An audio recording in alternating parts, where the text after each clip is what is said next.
Good Monday afternoon to you, 4 o'clock time for Sports4CLE. Thanks for joining us. Hope your week's off to a great start.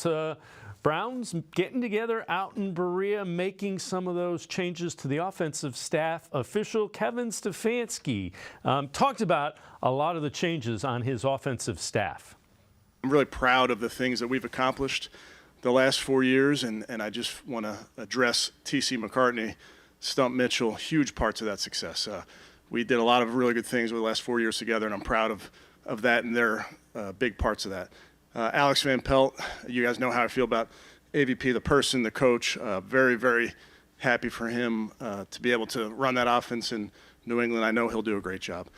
Bill Callahan, very unique situation there to go work for Brian, not with Brian. He's going to work for Brian. I can't wait for Brian to boss him around. The dream of every kid is to boss their parents around. So happy for those guys. Again, I think organizationally we realize that's a unique situation and did not want to stand in the way of that. And so excited for certainly Brian and Bill down there.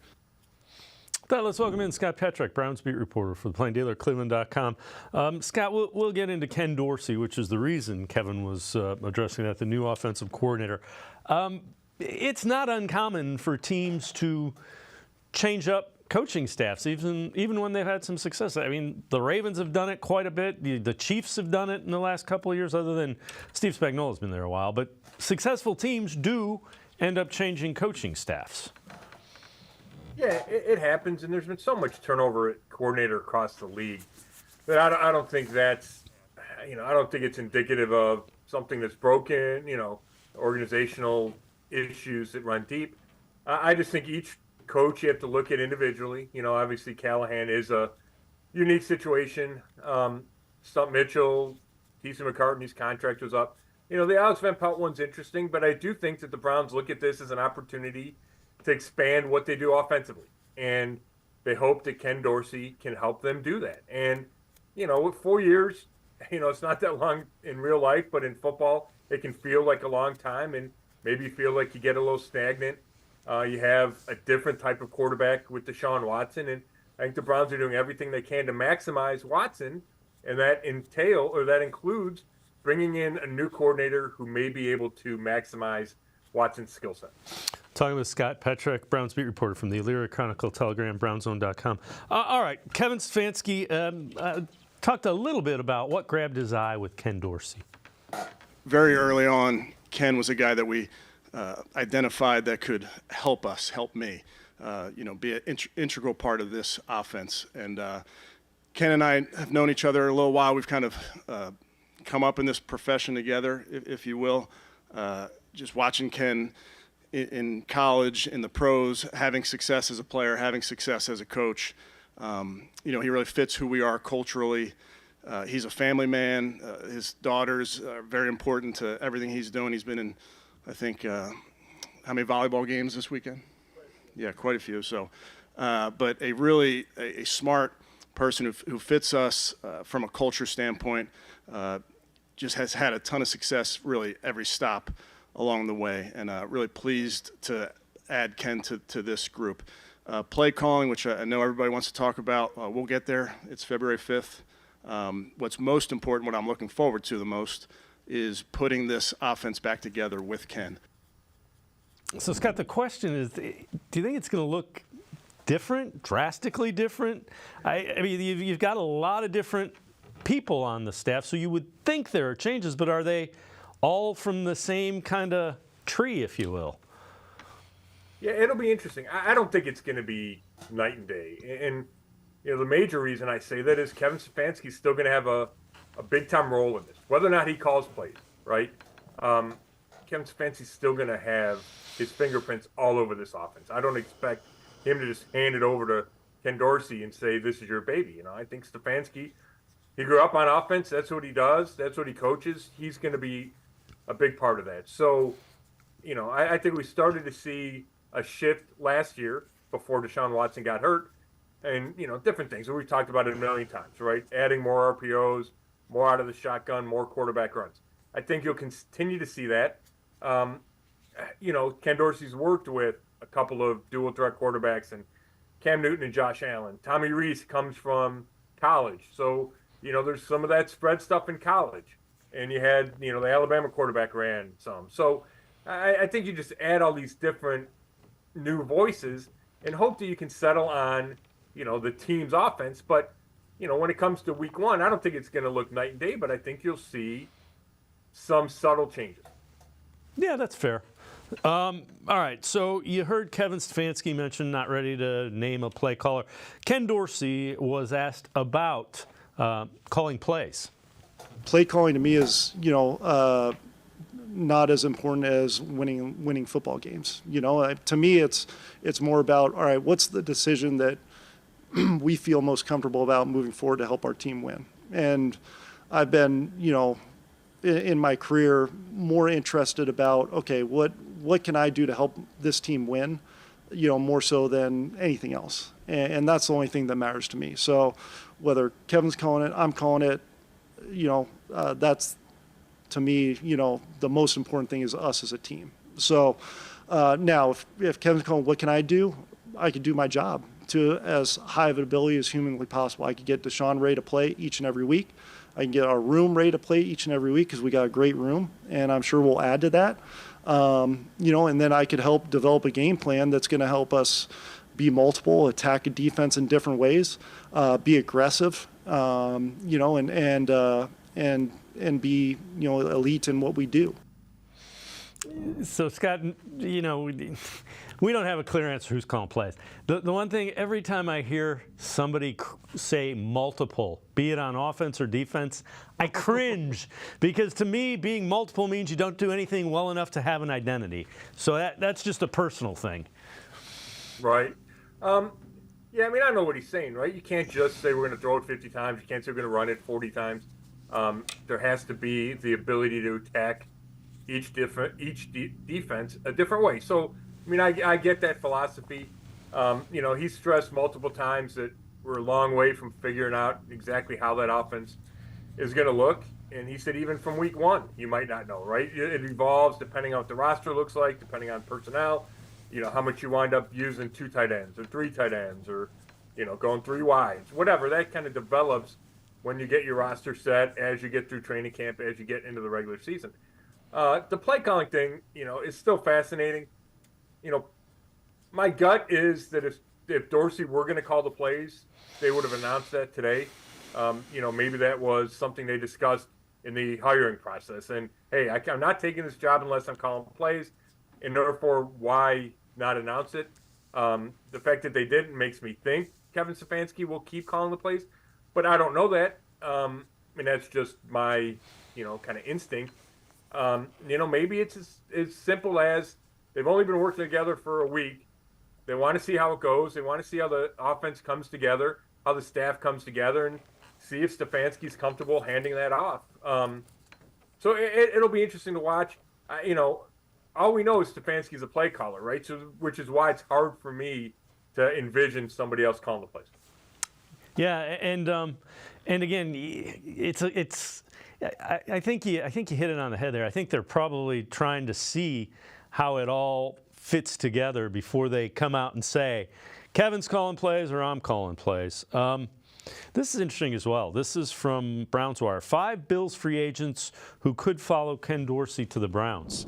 They go a couple of wide receivers. We begin with Gabe Davis. Had a little bit of a down year, was banged up in the playoffs. Another wide receiver, Trent Sherfield, who Browns were rumored to be interested in when he was a free agent and he signed with the Bills. Offensive lineman David Edwards, then a couple of running backs, Damian Harris, as well as Ty Johnson. Ty Johnson kind of had some success later in the regular season and a little bit in the playoffs for the Bills. When you look at those, the wide receivers intrigue me. I don't know that any of them are kind of a big name. I don't think any of those are none of them are going to break the bank as free agents, I guess. Yeah, the running backs, you could see that because the Browns are going to have to add somebody to that room, right? We don't know what's going on with Nick Chubb. We expect Kareem Hunt to leave. Gabe Davis is the guy on that list that really piques my interest because I know they haven't been thrilled with him in Buffalo, right? He's supposed to be the number 2 to Diggs, and he had the kind of the big year, I want to say, in 21, especially in the playoffs, big playoffs, but it hasn't built on that success. I think he's been banged up, at least in 22. I think he was banged up. But he's a guy that flies, and he's kind of a big body. And, we've talked about it, Dave. I think the Browns need somebody who can stretch the field. And I don't know if they're going to pay 2 guys a bunch of money. And if they're committed to Amari Cooper is the one guy, okay, then that means they're not going to go pay somebody else big money. At least that's what I think. So is Davis a guy that fits a couple of needs and isn't going to break the bank? That interests me. And then the experience with Dorsey. So I kind of like that name. It's a name that I had filed away in my head even before we saw that. Yeah, he is intriguing, and like you said, he gets deep and he's a bigger body. All right, before we go to break, let's head to the voicemail of Truth and Reason. A lot of people want to talk about Kevin Stefanski in the offense. Listening to people like Adam Breer talk about how Jimmy Haslam influenced Kevin Stefanski to fire Alex Van Pelt. If Alex Van Pelt was the perennial play caller that he was, and if he was the savior in our playoff game, why would Jimmy even try to interfere with firing him? He would have just told Kevin to give up play calling. So that's why I think that Kevin Stefanski fired Alex Van Pelt. And I believe that we need to have a more optimistic look on the offensive side of the ball. Deshaun said he wants to pass the ball. And you have to get people who know how to pass the ball. You have Ken Dorsey, who has experience with mobile quarterbacks and having a great passing offense. So we need to be more optimistic about this hire. As always, appreciate all the voicemails. Scott, I just don't know about the hire. I'm curious. And relative to Kevin Stefanski, it was Kevin Stefanski's ultimate call. Somebody else may have suggested it, but it wasn't somebody telling him, you have to get rid of this coach. I don't believe they would have done that after a playoff year. I tend to agree with you, Dave. And I know there's a lot of people that wonder how the ownership and Paul DePodesta, how they operate, and are they pulling some strings? And, I would accept the idea that they have influence, right, and they make suggestions. But Kevin Stefanski's in charge of his staff, right? He's got final say. And if he didn't think it would be beneficial or that he could live with making a move at coordinator, and, I was told they offered Alex Van Pelt a different role. They tried to take away coordinator. He said no, and that's why he left. So, if Stefanski weren't down for that, then I think he could have, kind of drawn a line in the sand and said, no, we're going to keep this. We're coming off 11-6. We've got 2 playoffs in 4 years. Let me coach my staff. Let me have my staff. But I don't get the sense that that's how it went down.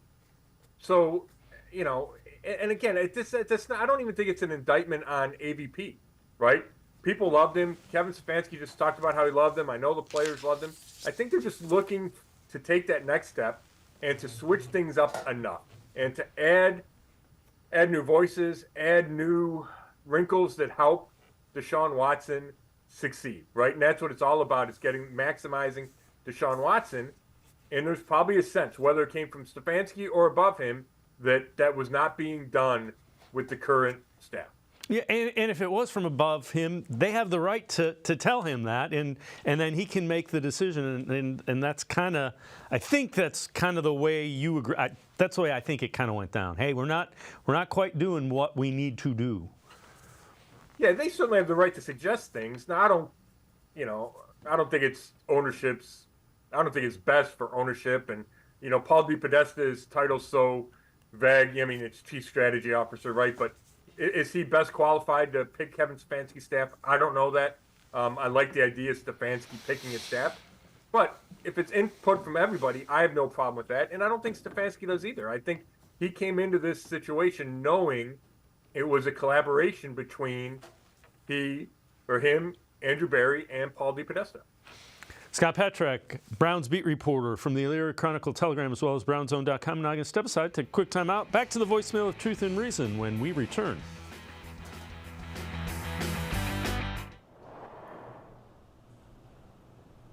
You might have expected all the games and all the excitement. And even though you couldn't see it right away, it's all right here. 5 games in 1. $22 million in prizes between $25 and $500, and a shot at $1 million grand prize. Golden Casino, a night's worth of excitement for just $10.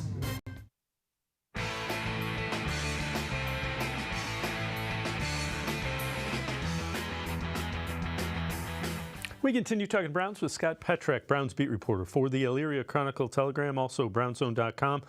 Let's head back to the voicemail of Truth and Reason.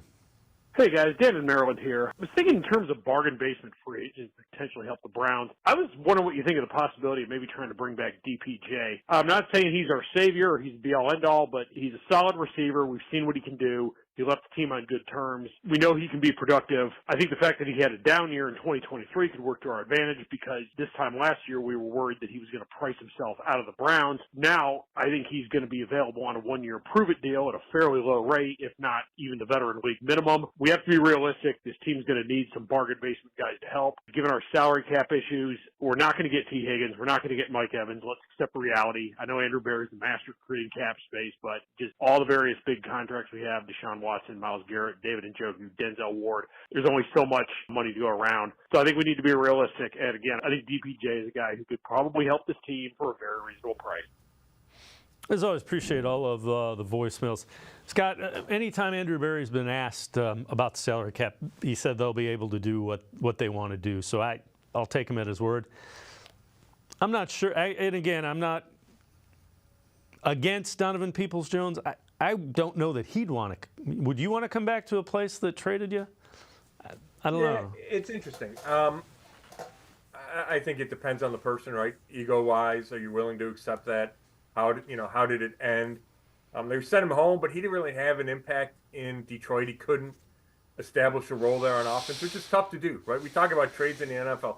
It's tough when you show up at midseason, asked to learn a new system, right? Learn a new quarterback. It's just hard to do for a lot of teams. I mean, a lot of guys. Joe Flacco made it work, but just in general, it's not easy to do.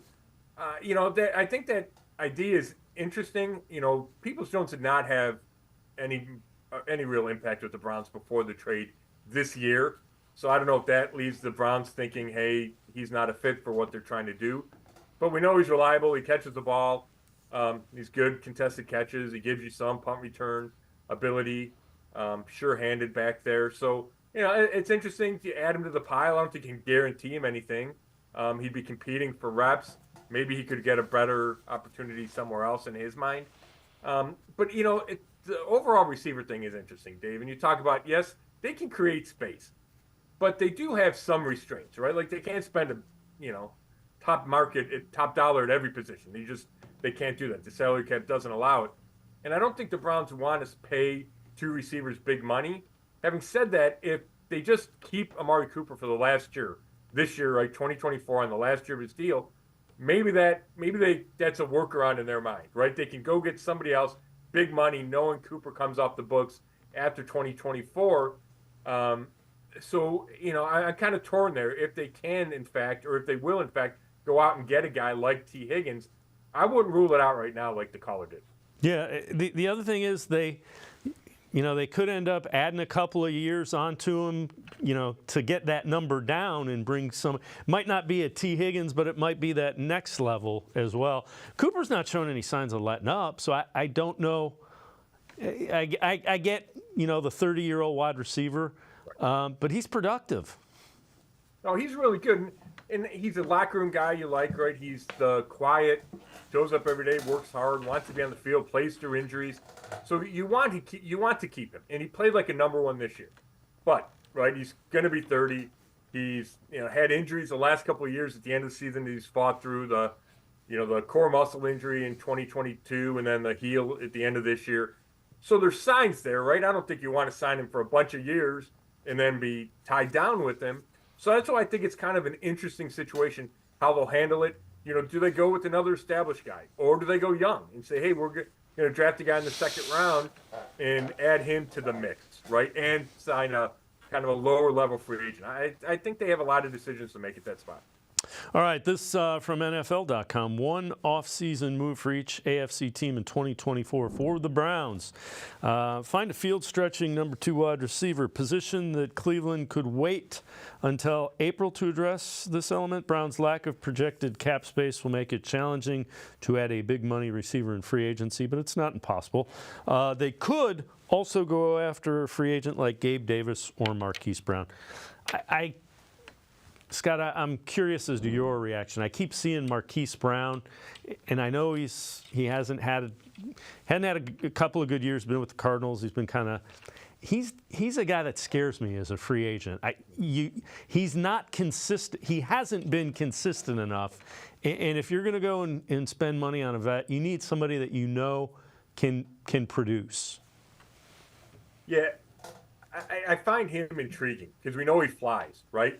And he was a first-round draft pick, I think, and he's been with a couple of teams, and he's made plays. Like, you've seen him show up where I think, okay, there's something about this guy. Having said that, I think he's going to command too much money to be worth it, like, because of all the things you said. He's not consistent. I think he's been hurt. I don't know if I don't find him to be trustworthy, right? Like, you throw deep, are you sure he's going to come down with the ball? I just don't have that sense about him. I like the idea of it, but I think the reality doesn't quite live up to that. So Ken Dorsey today was asked, just having success coaching mobile quarterbacks like Deshaun Watson, as well as Cam Newton, Josh Allen, who he's coached in the past. I've been through it with Cam and with Josh, where they're gonna make unbelievable plays that everybody's gonna be like, that's amazing. But then there's gonna be times that, hey, we scramble around and we might take a sack or something like that, and it's like, well, just throw the ball. Well, sometimes there's a give and take there, but it's the understanding of, okay, we've got to make sure we're playing smart, not conservative in terms of what we're doing, and we're doing the things that we're taking chances, and we're extending plays, and we're doing things in a way that isn't going to be detrimental for us as a team and us as an offense. And so it's a balancing act there with those guys, but the understanding of knowing that, like, these guys can do a lot of things that other people can't, and there's some give and take there when those things happen. And you know what? Hey, if there's a bad play, hey, okay, wash that one. Let's move on to the next one. Not only him, but the whole offense. And that's offensive football. Listening to him say that at the end of his comment, it's relative to what Jim Short said with defense, with pass rush. It's cost of doing business. Sometimes because of that, there's going to be negative plays. Yeah, and I think the Browns have come to grips with that, right? That was a change from Baker to Deshaun Watson. Not that Baker never took a negative play, but he didn't extend them like Deshaun Watson does. And I think you mentioned a balancing act. That's what you're looking for. You're looking for the right mix of, okay, extend it, make that big play, versus get the ball out of your hands, take the quick completion, take the sack, take the throwaway, because you don't want the 20-yard loss, or you don't want the injury factor, right, by you running around forever, you scramble.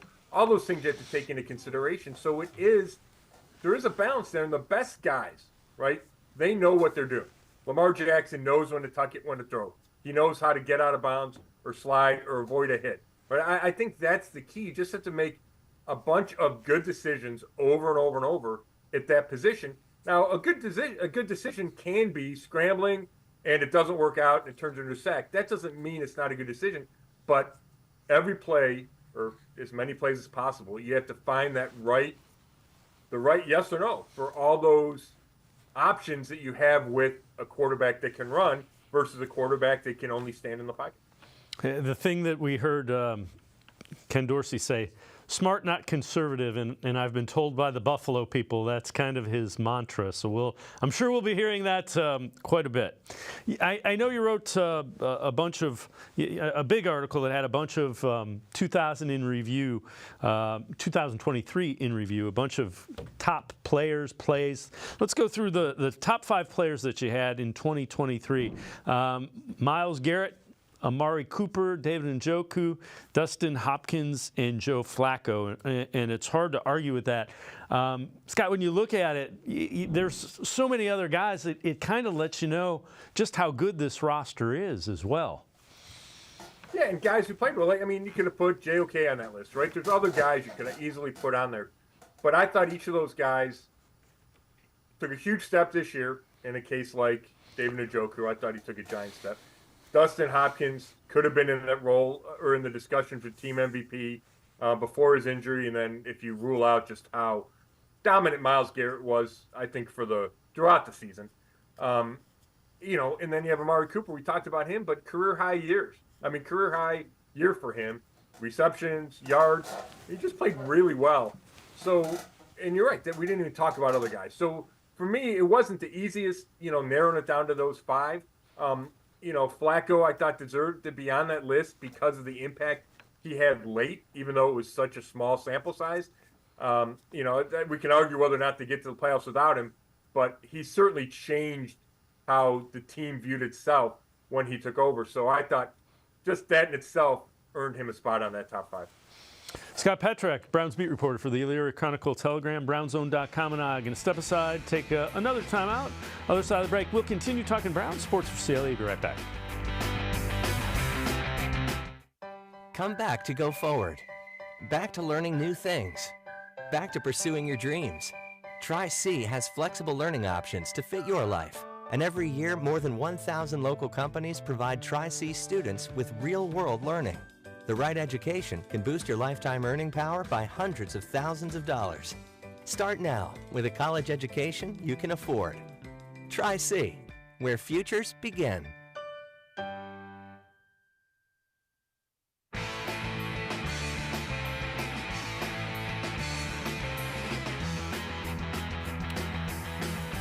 We continue talking Browns with Scott Petrak, Browns beat reporter for the Elyria Chronicle Telegram, as well as BrownZone.com.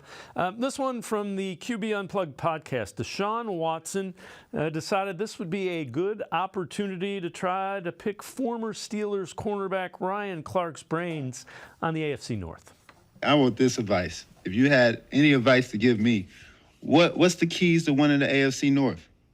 You played in it for a while. I know you're a Pittsburgh guy. It's a very different division than it was when I played, obviously. But I think the one thing that always stands there is toughness. Right. I think you learned that, when I had my whole Brady Quinn situation during the season.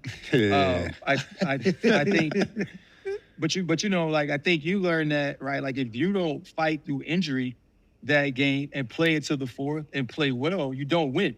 At all. Right? Like there's going to be physicality involved in that division. You think about it, every team has great rushers, right? Like, that's what the AFC North was built on, whether it's Miles, TJ, Trey Hendrickson, Matabike, right? Like, the rushers all over the place. The difference is now is the quarterbacks are really good.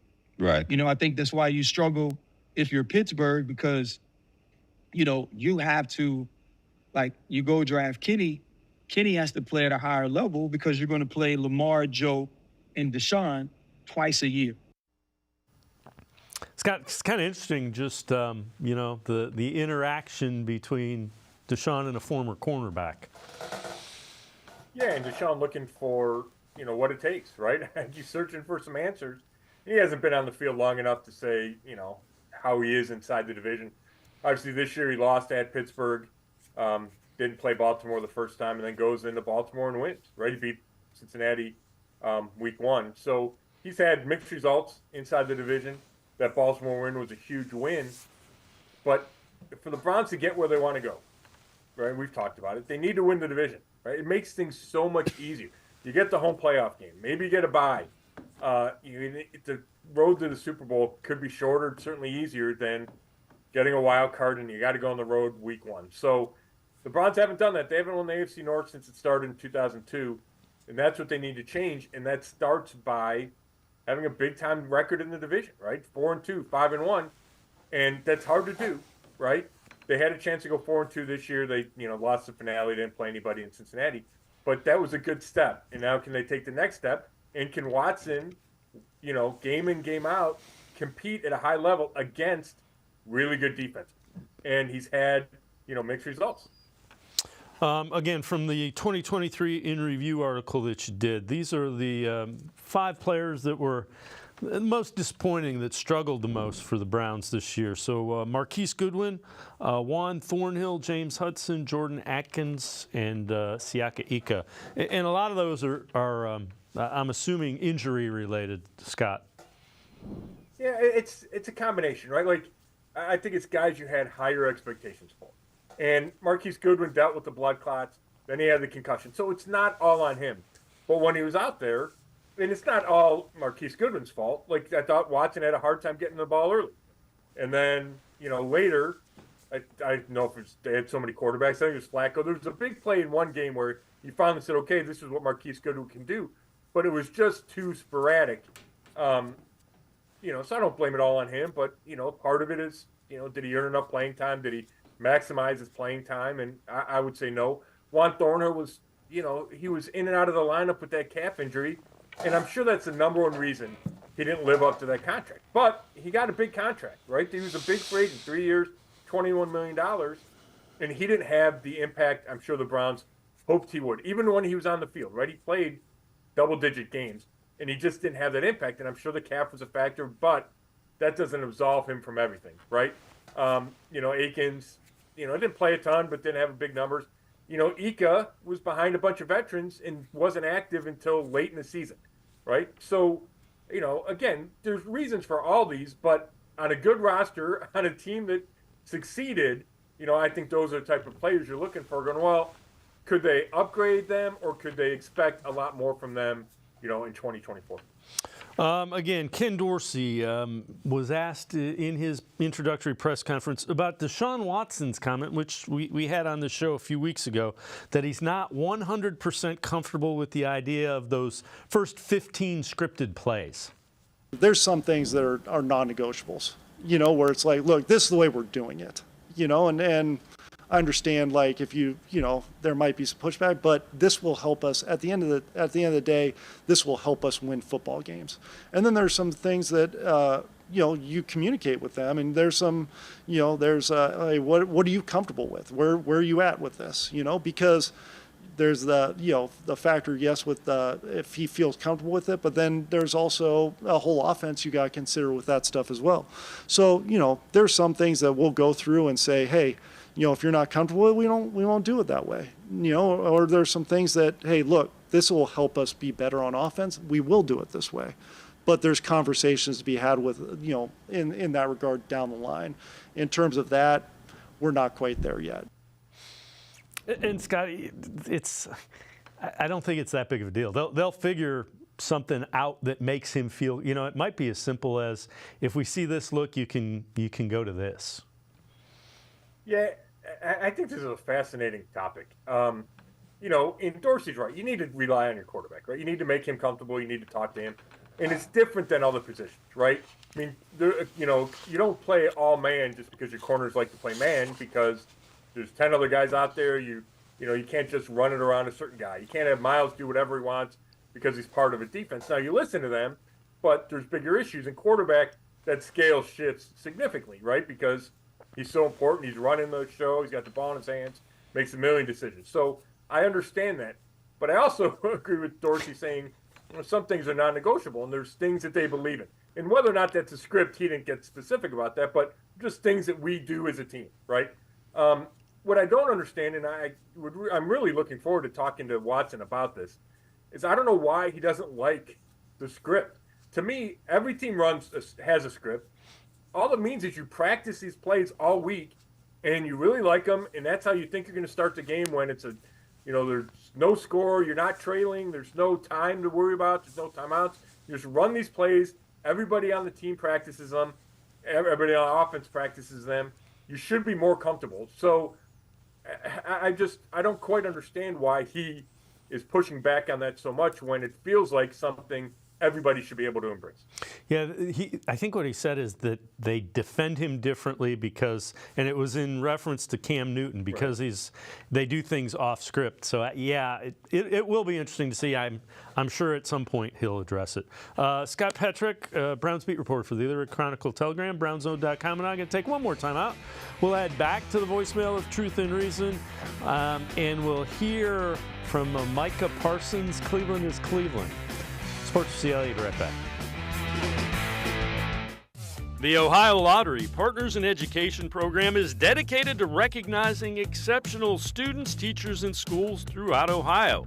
Scan the QR code on screen to nominate students and teachers as Academic All-Stars and Teachers of the Month. They must be currently enrolled or teach in grades K through 12. Is your K through 12 school developing students' literacy skills to achieve success in reading? If so, you can nominate your school for the School of the Year. Students can win $100, teachers can win $500, and schools can win $2,500. Scan the QR code, fill out the forms, and nominate deserving students, teachers, and schools today. The Ohio Lottery Partners in Education program takes pride in honoring exceptional students, teachers, and schools across Ohio. Submit your nomination today. It's fun, fast, and free.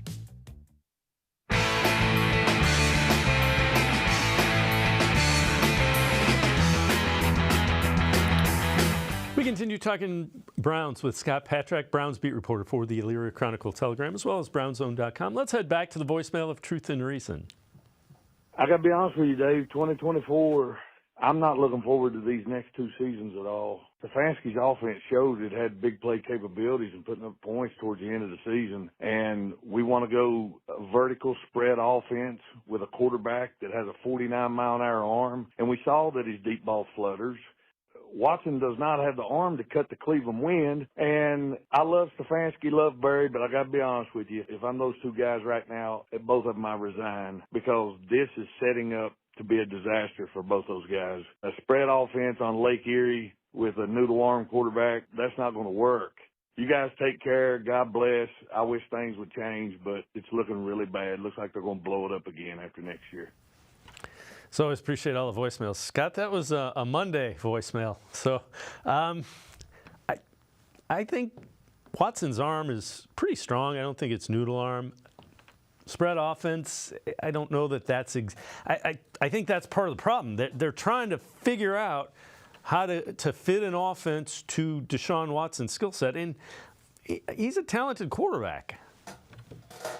Yeah. That call's funny. His arm's fine. You know, it's not – I don't think it's Joe Flacco, but it's good. It's good enough. I've seen him throw deep balls. I've seen him have a lot of success doing that. I don't think they want to go completely spread, right? Like, that's what they're looking for. They're looking for that right mix, that right balance of the play action under center, you know, the traditional, they got 2 and 3 tight ends versus we're going to spread it out a little bit. We're going to run some shotgun.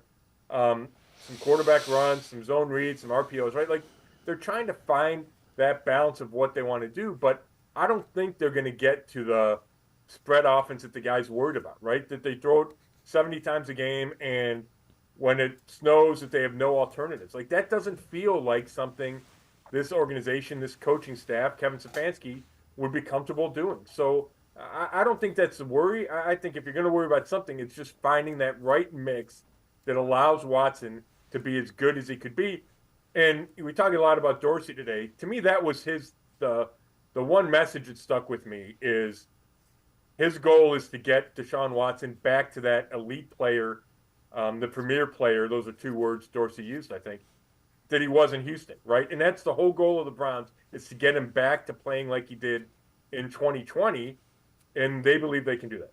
Yeah, and if Ken Dorsey does that, he becomes a hot head coaching candidate the year after he does that to the Browns offense. Micah Parsons, the Cowboys, talking about the Browns playoff loss. This was during Pro Bowl weekend games. David Njoku was in the room. Micah, how do you think he did in the first half? I thought he did amazing. He made great adjustments. He obviously showed why Cleveland is Cleveland. And Whoa. Okay, That's a crazy shot. Don't give us that political. David, you have an opportunity for a rebuttal here. I mean, Obviously, that first of first all- half didn't go the way you wanted. No, it's cool. It's cool. You know, Okay. you understand one thing, you know. And excuse my voice, it's gone. Sounds When the great. losses come with big bosses. One thing you got to understand is he said Cleveland to Cleveland, but we're both here. I mean, we're both like playing this interesting. Madden game. I think that's a shot So at you you. got to make it make sense. Any person who's reenacting Meek Mill lyrics is like, I can't take them serious. I mean, but am I lying though? Nah, you try to be lyrical, but those I'm not even being good lyrics. lyrical. I'm saying we're both fitting. in the Lyrically, I'm 40,000 supposed to represent. Right. He has a good point, bro. We all here. So what are you saying, Cleveland? Well, okay.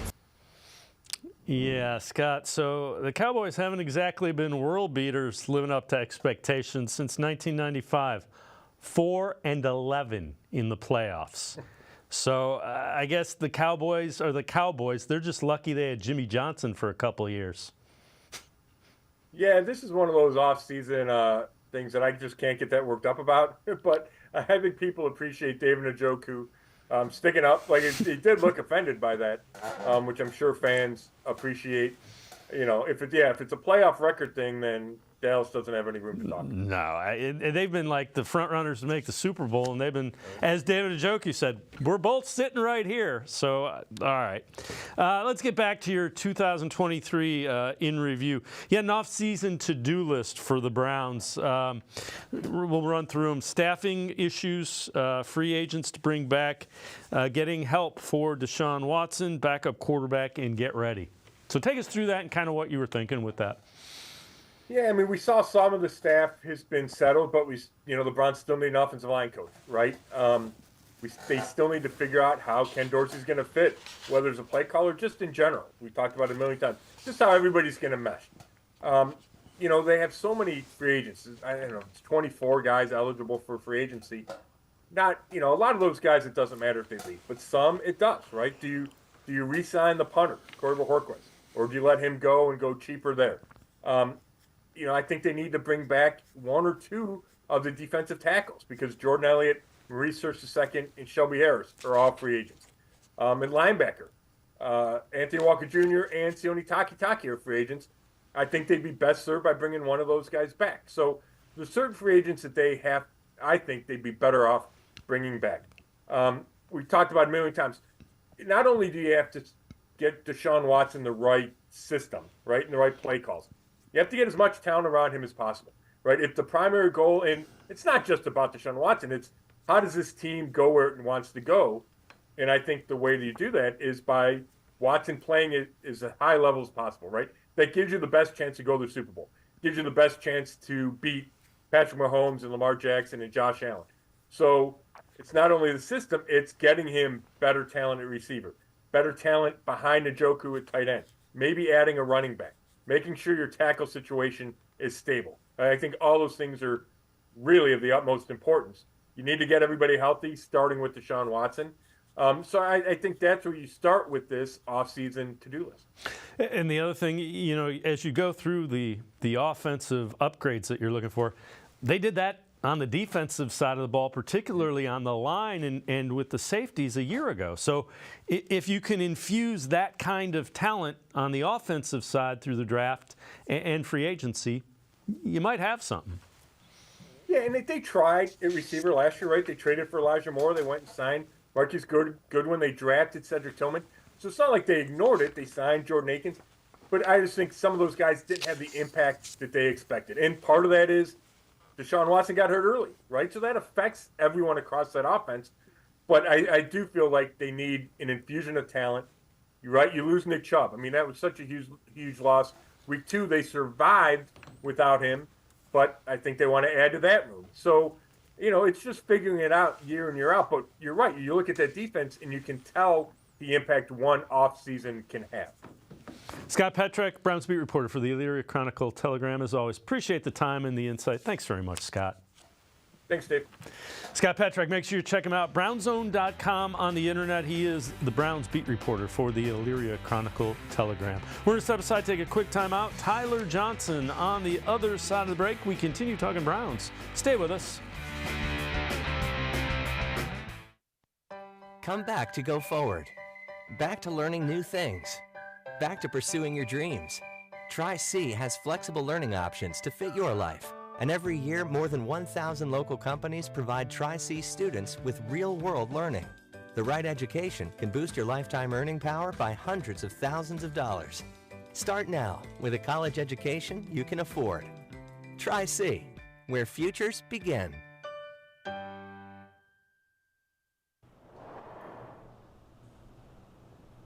You might have expected all the games and all the excitement.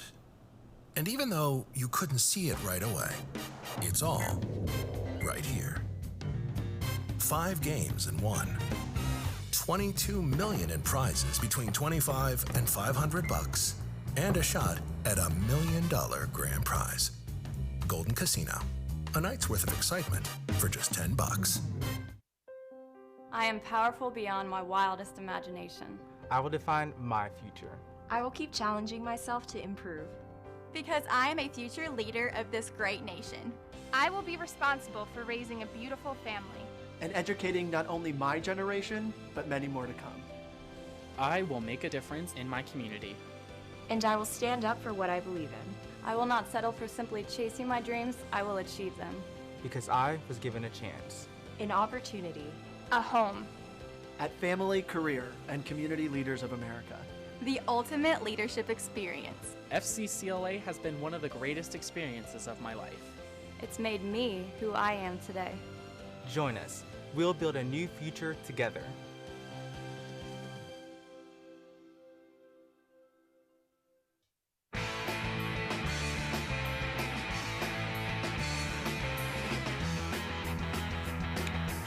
We continue talking Browns on Sports4CLE. Browns safety Rodney McLeod had his season cut short due to injury.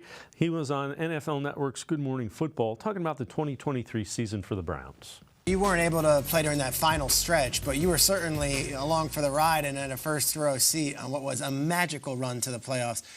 Browns fans watching, it feels like it ended in a sour way with the loss to Houston, but it must have been pretty cool to see Flacco and that defense come together and really lead Cleveland to the playoff run. It was just that. It was a magical year. We were battle-tested, I think, from week 2 all the way through.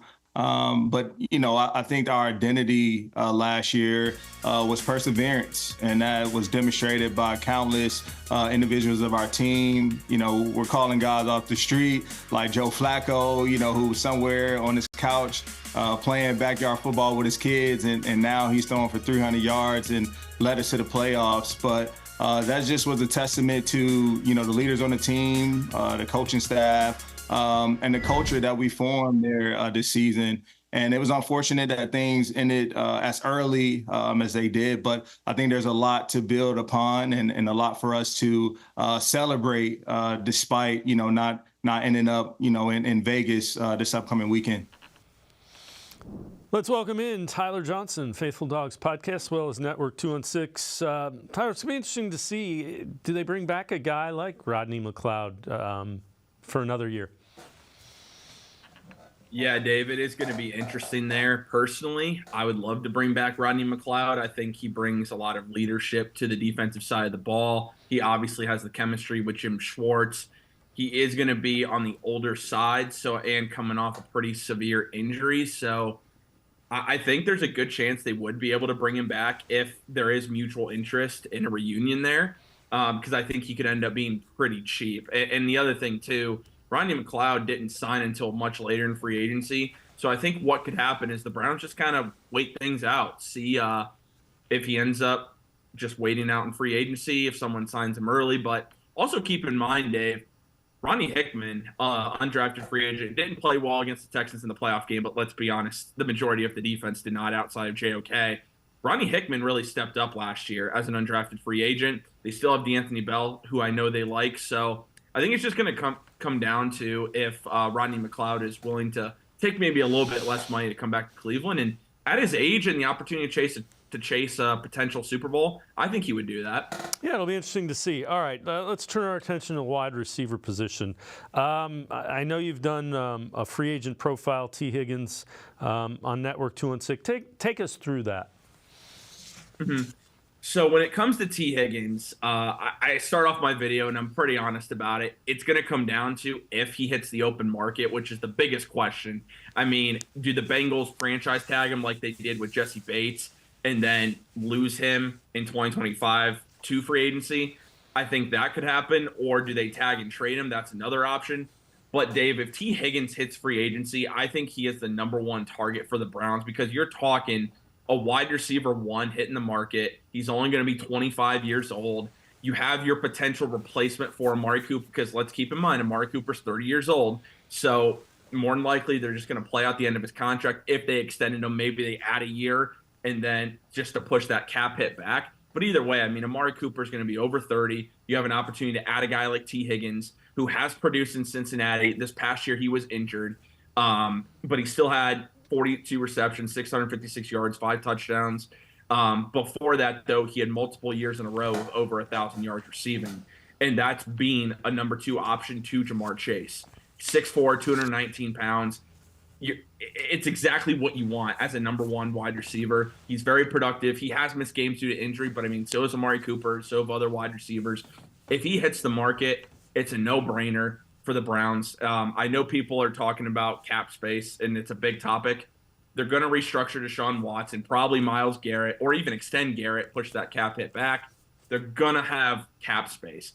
If they want to go make a splash for a guy like T. Higgins, Mike Evans, I think, goes back to Tampa Bay, but if they want to get in that market too, they have the money to do it. I know it doesn't look like it now, but they can make it happen. T. Higgins is going to probably be in the $20 to $25 million a year range, and that's if he hits free agency. A big question, but that's why I started off with him in the free agent series, is because I believe if he hits the market, he is by far the number 1 target for the Browns. All right, before we go to break, perfect draft prospect for all 32 of the NFL teams. This is from Pro Football Focus. For the Browns, they go wide receiver Tez Walker. Over the last 2 years at Kent State and North Carolina, Walker's 16.8 yard average depth of target, 96th percentile, 78.3% separation percentage is in the 87th percentile. Those are pretty telling statistics. Didn't have a great practice second day at the Senior Bowl, had a lot of drops, but Tez Walker's an intriguing prospect. Yeah, he is an intriguing prospect. And Dave, I really wonder on what are the Browns going to look for if we do, like they do, go wide receiver in this draft, because let's keep in mind, we drafted Cedric Tillman last year, bigger body wide receiver. Before that, you drafted a guy like David Bell, who's a little bit on the shorter side, more of a slot guy. What are they looking for if they do go wide receiver in the draft? I think it's likely they do, but what are they looking for? Are they looking for a bigger body like Tez Walker? Are they looking for maybe more of a slot guy like a Roman Wilson type, but a guy that also will play on the outside? Roman Wilson looked fantastic at the Senior Bowl. Do they look for a guy that, if you want the closest thing to a Deebo Samuel type athlete, and Malachi Corley from Western Kentucky, do they look that route? There's a number of ways they can go here, and I think what they do in free agency and who they add will determine what happens here in the draft. Do you go for a bigger body? Do you go for a shorter guy? Because let's keep in mind, we had a guy, Tank Dell, from the Texans.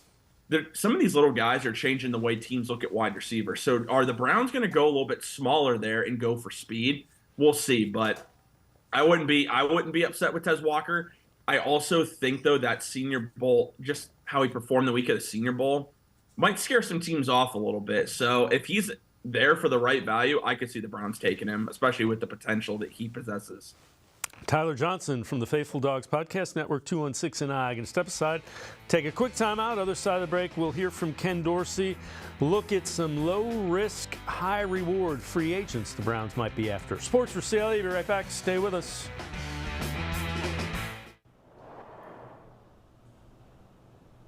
You might have expected all the games and all the excitement.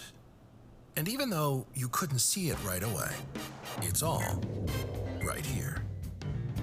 5 games in 1. $22 million in prizes between $25 and $500, and a shot at $1 million grand prize. Golden Casino. A night's worth of excitement for just $10.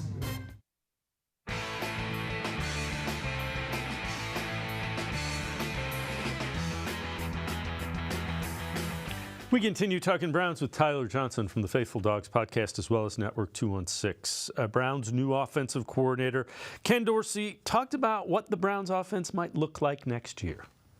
If you didn't necessarily see a bunch of motion in Buffalo or whatever the case may be, if you tried to identify your trends and traits by watching your previous film, does that necessarily inform what you're going to be like here, and what new and fresh ideas will you bring?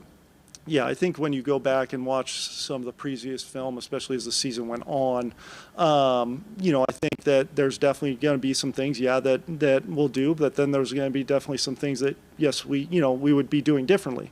And obviously that's the exciting part with working with Kevin, is a lot of that communication between him and I, just in this short span of time. I think there's a lot of philosophical things that, we'll see eye to eye on. And then there's going to be some things that, we're going to hash out, and we're going to say, hey, this is what I think. And then, Kevin will say, this is what I think. And we'll end up going in whatever direction we feel like is best suited for us as an offense. So, Tyler, when you think about Ken Dorsey, is he too similar to Kevin Stefanski, or is he? I mean, the shotgun is a little different. There was a little bit more run-pass option. There's not a whole lot of motion, though. Yeah, the big thing with Ken Dorsey, I think he brings, is more of the RPO aspect, which I do believe the Browns want to incorporate more, because that is something Deshaun Watson is very comfortable with and did well in Houston. I think Ken Dorsey and Kevin Stefanski are very similar, but I think Ken Dorsey, his offensive scheme, though, was also more like shotgun-based. Stefanski's is, the most comfortable Stefanski is when quarterback under center, 2 tight ends on the field. I do think with Ken Dorsey, it opens things up a little bit more. They want to use a lot more shotgun this coming year. But the other addition, Dave, that I think is very underrated here, and I mentioned it before, is Tommy Rees coming in as the tight end coach. And he also was going to be the pass game coordinator. That one's interesting because at Alabama would use a decent amount of motion, but also keep in mind that Tommy Rees is another young offensive mind. So you're going to have multiple guys, young offensive minds, that are being able to come together and really determine what is best for this offense. I do think the Browns are going to pick up a lot more motion next year, because you start to see what the NFL is trending towards. And that's becoming something that offenses need to do more often than not in order to create mismatches for themselves. So I think we're going to see more of that. I know Ken Dorsey didn't do a ton of that in Buffalo, but I think the combination of Tommy Rees, Ken Dorsey, and Kevin Stefanski, they're going to come up with a pretty solid game plan this year. And I can't wait to see what they come up with for Deshaun Watson. All right, before we go to before I let you go, 5 low-risk, high-reward free agents Browns could target. This is from Dog Pound Daily. Number 5, Cleveland Kyson, linebacker. Throughout his first 4 years in the league, he's shown flashes, but yet to take off. 7 tackles for loss, 5 sacks in a rotational role with the Jags, 2021 being his best season, 31 tackles and 8 starts. Number 4, Isaiah McKenzie, 423 yards, 4 touchdowns in 2022 under Ken Dorsey. J.K. Dobbins has been injured the last couple of years. 805 yards, 9 touchdowns, 2020 with the Ravens. Has been injured last 2 years. Randy Gregory, 22 sacks, 72 career games, 18 starts. And then Chase Young, 44 tackles, 7.5 sacks, rookie season, 66 tackles, 9 sacks in 3 years since. Has also been banged up in 2021, 2022. When you look at those, do any of them jump out to you? Are you intrigued by any of them? I think Kavion Lawson from Jacksonville is intriguing, and the main reason that that's intriguing and someone I think that is a realistic addition, keep in mind, Andrew Berry loves former first-round picks. If he can find them on the open market and give them a 1-year prove-it deal, he's inclined to do that. Very often, it seems he does it almost every offseason with someone. So I think that one, to me, sticks out the most. I would love J.K. Dobbins. I'm a huge Ohio State fan, and he was a great Buckeye. He's battled so many injuries throughout his career. And with You're having Nick Chubb come off serious injury. You're having J.K. Dobbins come off another serious injury. That doesn't really make sense to me. And then you look at wide receiver. I have nothing against Isaiah McKenzie. I think that would be a pretty good addition. But if you're going to go out and add someone in free agency, I feel like they're going to bring in someone that would have more of an impact than what Isaiah McKenzie would have. That, again, I'm not against Isaiah McKenzie. I think he would actually be a good fit, especially having that previous relationship and chemistry with Ken Dorsey and knowing the offense that he likes to run. But I just don't know if with Elijah Moore, Cedric Tillman, Amari Cooper, I think you need to bring a guy that is more of a wide receiver 2 or closer to a wide receiver 1 than bringing in a guy that's potentially going to be a wide receiver 3 or a wide receiver 4 in this offense. Yeah, I'm with you. Slot him in a little bit above what you have if you're bringing in a free agent wide receiver. I agree wholeheartedly. Tyler Johnson, as always, great stuff. Appreciate the time and the insight. Thanks very much, Tyler. My pleasure, Dave. Thank you. Tyler Johnson, make sure you check him out, Faithful Dogs podcast, as well as Network 216. It's going to do it for this edition of Sports for CLE. We'll see you back here tomorrow at 4 o'clock. Have a great night, everybody. See you tomorrow at 4 on Sports for CLE.